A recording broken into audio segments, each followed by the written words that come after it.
Hello bachcho, let's start with the question. And here the question says that which of the following molecule can act as Lewis acid as well as Lewis base.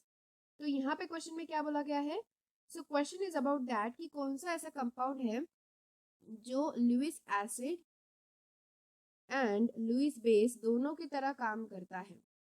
So basically Lewis acid and Lewis base में difference क्या होता है? What is the difference between both of them? तो वो भी हम check करते हैं. One is Lewis acid and another is a Lewis base. Fine.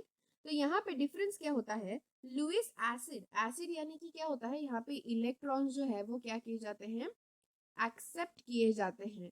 But Lewis base में इलेक्ट्रॉन्स क्या किए जाते हैं? डोनेट किए जाते हैं. यानी कि यहाँ पे कौन सा ऐसा कंपाउंड है जो लुइस एसिड और बेस दोनों की तरह काम करेगा, यानी कि इलेक्ट्रॉन एक्सेप्ट भी कर सकता है and by the way donate भी कर सकता है.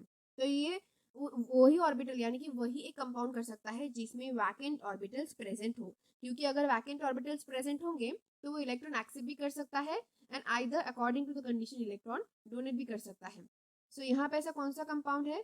So the compound out of this CO2, SO2, SO3 and NH3 वो है CO2. CO2 जो है वो दोनों की तरह it can perform the function of both, that is Lewis acid and Lewis base, दोनों की तरह काम कर सकता है.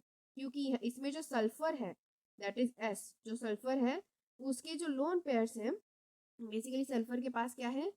लोन पेयर्स भी है. It have lone pairs as well as vacant orbitals भी हैं.